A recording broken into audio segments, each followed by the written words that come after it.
ಕೂಡ ಆಗಿದೆ. ಬಹಳ ಖುಷಿ ಆಗುತ್ತೆ. ಹೆಚ್ಚೆಚ್ಚು ನಮ್ಮ ಲೇಡಿ ನಿರ್ಮಾಪಕರು ಬರಬೇಕು ನಮ್ಮ ಸಿನಿಮಾ ರಂಗಕ್ಕೆ ಅಂತ ನಾವು ಕೂಡ ಆಶಿಸ್ತಾ. Lata madam, over to you. ನಮಸ್ಕಾರ ಎಲ್ರಿಗೂ.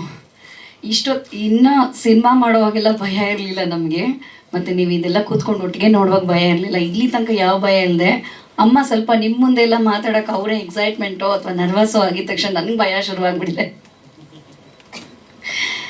ಆ್ಯಕ್ಚುಲಿ ಹೇಳ್ಬೇಕಂದ್ರೆ ನಾನು ಅಮ್ಮ ಸ್ವಲ್ಪ ಒಂದು 12-13 ವರ್ಷದಿಂದ ಸ್ನೇಹಿತರ ಥರನೇ ಇದ್ವಿ. ಅವ್ರ ವಯಸ್ಸಿಗೂ ನನ್ನ ವಯಸ್ಸಿಗೂ ತುಂಬ ಅಜಗಜಾಂತರ ಇದ್ದರೂ ಕೂಡ ನಾವಿಬ್ಬರು ಫ್ರೆಂಡ್ಸ್ ಥರ. ಆ್ಯಕ್ಚುಲಿ ತುಂಬ ಎಲ್ಲ ಶೇರ್ ಮಾಡ್ಕೊಳ್ತೀನಿ. ಏನೇ ಅನ್ಸಿದ್ರು ಕೂಡ, ಏನೇ ಕಷ್ಟ ಇದ್ರು, ಏನೇ ಸುಖ ಇದ್ರು ಎಲ್ಲ ಅಮ್ಮನಿಗೆ ತಕ್ಷಣ ಫೋನ್ ಮಾಡಿ ಹೇಳ್ತಿದ್ದೆ.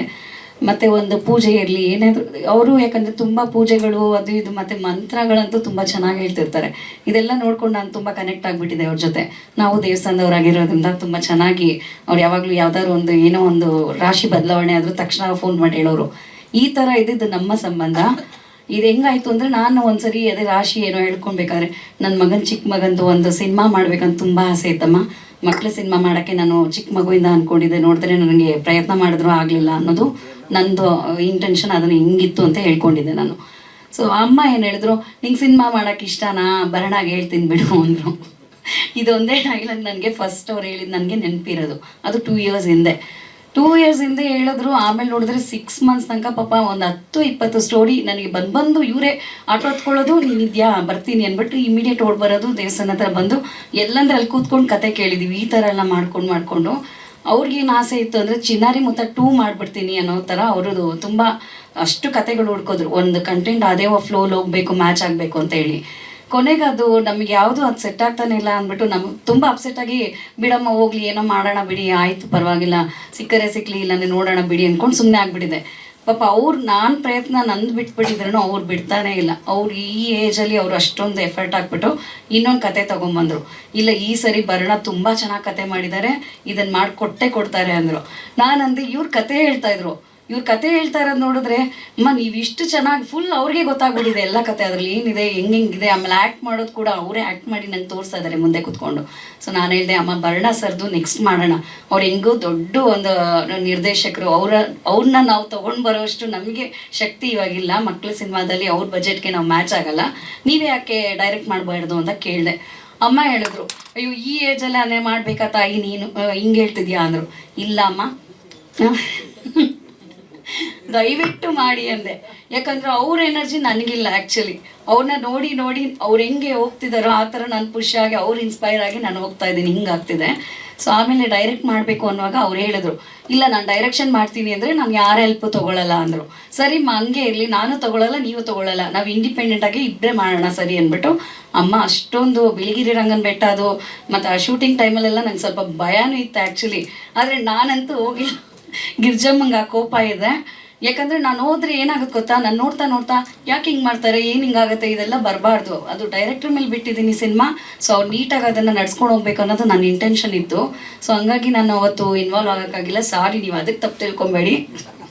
ಯಾಕಂದರೆ ಅವ್ರು ಫಸ್ಟ್ ಟ್ರಯಲ್ ಶೋಯಿಂದನೂ, ಟೆಕ್ನಿಷಿಯನ್ಗೆ ಅಂತ ಇಟ್ಟಿದ್ದು ಶೋಯಿಂದನೂ ಇವತ್ತವರೆಗೂ ಅದೇ ಹೇಳ್ತಿದ್ದಾರೆ, ನೀನು ಬಿಳಿಗಿರಿ ರಂಗನ ಬೆಟ್ಟದ ಶೂಟ್ ಟೈಮಲ್ಲಿ ಇರಲಿಲ್ಲ, ನೀನು ಹೋಗ್ಬಿಟ್ಟು ಫೋಟೋ ಶೂಟ್ ಮಾಡ್ಕೊಂಡಿದ್ಯಾ ಅದು ಇದು ಅಂದ್ಕೊಂಡು. ಬಟ್ ನಾನು ಏನು ಮಾಡಲಿ, ಕೂತ್ಕೊಂಡು 3 ಡೇಸ್ ಬೋರ್ ಆಗುತ್ತೆ ಅಂತ ಹೇಳ್ಬಿಟ್ಟು ಫೋಟೋ ಶೂಟ್ ಮಾಡ್ಕೊಳ್ತಿದ್ದೆ. ಆಮೇಲೆ ಇವನು ನಮ್ಮ ಮುತ್ತಾನು ಸೇಮ್ ಟೈಮ್ ಒಂದೇ ದಿವಸ ಫೋಟೋ ಶೂಟ್ ಮಾಡಿದೆ ಆ್ಯಕ್ಚುಲಿ. ಯಾಕಂದರೆ ಇವನು ಕೋಪ ಮಾಡ್ಕೊಂಡ್ಬಿಟ್ಟಿದ್ದಾನಲ್ಲಿ. ಅಮ್ಮ ಕೋಪ ಮಾಡ್ಕೊಳ್ಳೋದಿರಲಿ, ಡೈರೆಕ್ಟ್ರ್ ಕೋಪ ಮಾಡ್ಕೊಳ್ಳೋದಿರಲಿ, ಇವನು ಫುಲ್ ಕೋಪ ಮಾಡಿಕೊಂಡು, ಮೇಡಮ್ಮ ನಾನು ಇವಾಗ ಹೇಳ್ತಾ ಇದ್ದಾನೆ ಥ್ಯಾಂಕ್ಸ್ ಅಂತ, ದುಡ್ಡು ಹಾಕಿದ್ಯಮ್ಮ ಅಂತ. ಆದರೆ ಅವತ್ತೇನು ಹೇಳ್ತಿದ್ದಾನೆ ಅಂದರೆ, ಅಮ್ಮ ನೀನು ನನಗೋಸ್ಕರ ಬಂದಿಲ್ಲ ಬೇಡಮ್ಮ, ನಿನ್ನಿದ್ದು ನೀನು ಮಾಡ್ಕೊತೀನಿ. ಸೊ ಅಲ್ಲಿ ಬ್ರೇಕ್ ನಂದು. ಮತ್ತೆ ಅವತ್ತು ಫೋಟೋ ಶೂಟ್ ಎಲ್ಲ ಬಂದ್ ಮಾಡಿ ನೆಕ್ಸ್ಟ್ ಡೇಯಿಂದ ಫುಲ್ ಇನ್ವಾಲ್ವ್ಮೆಂಟಲ್ಲಿ ನಾನು ಇದ್ದ ಜೊತೆಲಿ ಸೆಟ್ಟಲ್ಲಿ. ಆದರೆ ಮಾತ್ರ ನಿಜವಾಗ್ಲೂ ಆ ಒಂದು ವಾತಾವರಣದಲ್ಲಿ ಶೂಟ್ ಮಾಡಿದ್ದು ನಂಗೆ ಗೊತ್ತಿಲ್ಲ, ಅದೇನು ನನಗೇನು ಆಗ್ತಿದೆ ಗೊತ್ತಿಲ್ಲ. ಆಮೇಲೆ ವಿಜಯ ರಾಘವೇಂದ್ರ ಸರು ಅಷ್ಟು ದೂರ ಬಂದರು. ಆಮೇಲೆ ಅವ್ರ ಬಗ್ಗೆ ಹೇಳ್ಬೇಕಂದ್ರೆ, ಅಮ್ಮ ಫಸ್ಟೇ ನಮಗೆ ಡಿಸೈಡ್ ಮಾಡಿ ಹೇಳಿದರು, ಇಲ್ಲ ಇದಕ್ಕೆ ವಿಜಿನೇ ಹಾಕ್ಕೊಳ್ತೀನಿ ನಾನು, ಅವನಿದ್ರೇ ಚಂದ ಹಂಗೆ ಹಿಂಗೆ ಅಂದಿದ್ರು. ಬಟ್ ಏನಾಯಿತು, ಒಂದು ಅನ್ಫಾರ್ಚುನೇಟಾಗಿ ಅವ್ರದ್ದು ಗೊತ್ತು, ಅವ್ರ ವೈಫ್ ಈ ಥರ ಆಯಿತು. ಸೊ ನಾವು ಹೆಂಗಪ್ಪ ಕೇಳೋದು, ಮತ್ತು ಶೂಟ್ ಸ್ಟಾರ್ಟ್ ಆಗಬೇಕಿತ್ತು. ಮತ್ತು ಆಮೇಲೆ ಅಮ್ಮನಿಗೆ ಹೇಳಿದೆ, ಇಲ್ಲಮ್ಮ ನೋಡೋಣ ಕಾಯೋಣಮ್ಮ ಅಂತಂದೆ. ಅಮ್ಮನೂ ಹಾಗೆ ಹೇಳಿದ್ರು, ಇಲ್ಲ 1 ಮಂತ್ ಆಗಲಿ ಕಾಯ್ದುಬಿಟ್ಟು ಮಾಡೋಣ, ಶುರು ಮಾಡೋಣ ಅಂದರು. ಸೊ ನಮಗೆ ಬೇಜಾರಿತ್ತು. 1 ಮಂತಲ್ಲಿ ಪಾಪ ಬಂದು ಅಲ್ಲಿ ತುಂಬ ಅಪ್ಸೆಟಾಗಿ ಕೂತಿರ್ತಿದ್ರು ಅವರು ಯಾವಾಗಲೇ ನೋಡಿದ್ರು. ಆದರೆ ಒಂದು ಶಾರ್ಟ್ ರೆಡಿ ಆಗ್ತಿದೆ ಅಂದ ತಕ್ಷಣ ಇಮಿಡಿಯೇಟ್ ಓಡ್ ಬರ್ತಿದ್ರು, ಅಲ್ಲಿಗೆ ಏನು ಬೇಕೋ ಅದೇ ಅಷ್ಟೇ ಚೆನ್ನಾಗಿ ಮಾಡಿದ್ದಾರೆ. ಸಿನಿಮಾ ನೋಡಿದ್ರೆ ಅದನ್ನು ಹೇಳ್ಬೋದು, ನಾನು ಇಲ್ಲಿ ಹೇಳಿದ್ರೆ ನಿಮ್ಗೆ ಅರ್ಥ ಆಗೋದಿಲ್ಲ. ಸಿನಿಮಾ ನೋಡಿದ್ರೆ ಎಲ್ಲ ಪಾತ್ರ ಒಂಥರ ಡಿಫ್ರೆಂಟಾಗಿ ನೀವು ನೋಡ್ತಾ ಇದ್ರೆ, ಸರ್ ಬಂದಿದ ತಕ್ಷಣ ಅವ್ರ ಎಂಟ್ರಿ ಸೀನು ತುಂಬ ಅಷ್ಟೊಂದು ಏನೋ ಒಂದು ವೈಬ್ರೇಷನ್ ಅಲ್ಲಿ ಗೊತ್ತಾಗ್ಬಿಡುತ್ತೆ ನಿಮ್ಗೆ, ಅಷ್ಟು ಚೆನ್ನಾಗಿ ಮಾಡಿಕೊಟ್ರು. Thank you sir. ಮತ್ತು ಭರಣ ಸರ್ ಅಂತೂ ನೀವಿಬ್ಬರೇ ಮಾಡ್ತಿದ್ದೀರಾ, ಮಾಡಿ ಏನು ಬೇಕೋ ಮಾಡಿ, ನನ್ನೇನು ಕೇಳಬೇಡಿ, ನೀವು ನನ್ನನ್ನು ಇನ್ವಾಲ್ವ್ ಮಾಡಬೇಡಿ. ಫಸ್ಟ್ ಹೇಳಿದೆ ಅವ್ರು ಅದೇ ಡೈಲಾಗ್, ಸರ್ ಏನಾದರೂ ಒಂದು ಸ್ವಲ್ಪ ಹೆಲ್ಪ್ ಮಾಡಿ ಸರ್ ಅಂದರೆ, ಇಲ್ಲ ನೀವಿಬ್ಬರೇ ಮಾಡಿದ್ದೀರಾ, ಇಲ್ಲಿವರೆಗೂ ಮಾಡಿಬಿಟ್ಟಿದ್ದೀರಾ, ಈಗಲೂ ಮಾಡಿ. ನಮ್ಗೆ ಏನಾಯಿತು ಅಂದರೆ, ಇನ್ನೊಂದು ಸಿನಿಮಾ ಶೂಟಿಂಗ್ ಮಾಡಿದಾಗ ನಮಗೇನೂ ಭಯ ಇಲ್ಲ, ಯಾಕಂದ್ರೆ ನಾವಿಬ್ಬರೇ ಇದ್ವಿ, ಇವರು ಫ್ಯಾಮಿಲಿ ಥರ, ಪನ್ನಗ ಸರ್ ಎಲ್ಲ ಒಂಥರ ಫ್ಯಾಮಿಲಿ ಥರ ಇದ್ಬಿಟ್ಟು ಮಾಡಿಬಿಟ್ಟಿದ್ವಿ. ಈಗ ರಿಲೀಸಿಂಗ್ ಟೈಮ್ ಬರ್ತಾ ನಮಗೆ ಗೊತ್ತಾಗ್ತಿರ್ಲಿಲ್ಲ ಏನು ಮಾಡಬೇಕು, ನಾವಿಬ್ಬರೇ ಓಡಾಡ್ತಿದ್ದೀವಲ್ವ. ಸೊ ಮಾರ್ಕೆಟಿಂಗ್ ಇದೆ, ಇದು ಬಿಸ್ನೆಸ್ ಇದೆ, ಕಮರ್ಷಿಯಲ್ ಅಲ್ಲ ಇದು ಸಿನಿಮಾ. ಸೊ ಏನೋ ನಾವು ಒಂದು ಕಂಟೆಂಟ್ ಇಟ್ಕೊಂಡು ಸಿನಿಮಾ ಮಾಡಿಬಿಟ್ಟಿದ್ದೀವಿ. ಸೊ ಹಿಂಗಾಗಿ ಇದನ್ನು ಬಜೆಟ್ ನಾವು ಪ್ರಮೋಷನ್ ಮಾಡಿದ್ರೇ ಜನಗಳಿಗೆ ರೀಚ್ ಆಗೋದು. ಆ ಪ್ರಮೋಷನ್ ಮಾಡಬೇಕಂದ್ರೆ ಇದೆಲ್ಲ ಬರಬೇಕು, ಈ ಥರ ಎಲ್ಲ ಕ್ಯಾಮ್ರಾ ಬರಬೇಕು, ಪ್ರೆಸ್ ಮೀಟ್ ಆಗಬೇಕು. ಸರ್ ಹೇಳ್ತಾರೆ, ನೀವು ಇಷ್ಟೊಂದು ಸಿನಿಮಾಗೆ ಇಷ್ಟೊಂದು ದುಡ್ಡು ಹಾಕಬೇಡಿ, ಮಕ್ಕಳ ಸಿನಿಮಾ ಅಂತಾರೆ. ಸೊ ನಾವು ಆಮೇಲೆ ಇಬ್ಬರು ಡಿಸೈಡ್ ಮಾಡಿಬಿಟ್ಟು, ಅಮ್ಮ ನಾವು ಭರಣ ಹತ್ರ ಹೋದರೆ ಏನೂ ಆಗಲ್ಲ, ಬರೀ ದುಡ್ಡು ಕಟ್ ಮಾಡಿಸ್ತಾರೆ, ಅದಕ್ಕೆ ಖರ್ಚು ಮಾಡಬೇಡಿ, ಇದಕ್ಕೆ ಖರ್ಚು ಮಾಡಬೇಡಿ ಅಂತಾರೆ.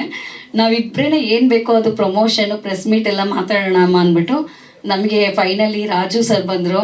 ಆಮೇಲೆ PRO ವೆಂಕಟೇಶ್ ಸರ್ ಅವ್ರು ಸಿಕ್ಕಿದ ಮೇಲಂತೂ ಹಿಂಗೆ ಹೋಗ್ತಾ ಇದೆ. ಇವಾಗ ಗೊತ್ತಾಗೋಯ್ತು ನಮಗೆ, ಹಿಂಗೆ ಹೋದರೆ ನಾವು ಸಿನಿಮಾ ರಿಲೀಸ್ ಮಾಡ್ತೀವಿ, ಫೈನಲಿ ಆಗಸ್ಟಲ್ಲಿ ಸಿನಿಮಾ ರಿಲೀಸ್ ಮಾಡ್ತೀವಿ ಅನ್ನೋ ನಂಬಿಕೆ ಬಂತು.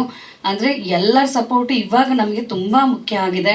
ನೀವೇನು ನಮ್ಮದು ಅಂದರೆ ನೀವು ಹಿಂಗೇನು ಅನ್ಸುತ್ತೆ ಕಂಟೆಂಟ್ ಬಗ್ಗೆ, ಅದನ್ನು ಆನೆಸ್ಟಾಗಿ ಬರೆದ್ರೂ ಎಲ್ಲ ಜನಗಳಿಗೂ ಅದನ್ನು ರೀಚ್ ಮಾಡಿ ನಮ್ಮ ಸಿನಿಮಾ ನೋಡೋ ಥರ ಮಾಡಿದ್ರೆ ಅದಕ್ಕೆ ನಾವು ತುಂಬ ಥ್ಯಾಂಕ್ಫುಲ್ ಆಗಿರ್ತೀವಿ.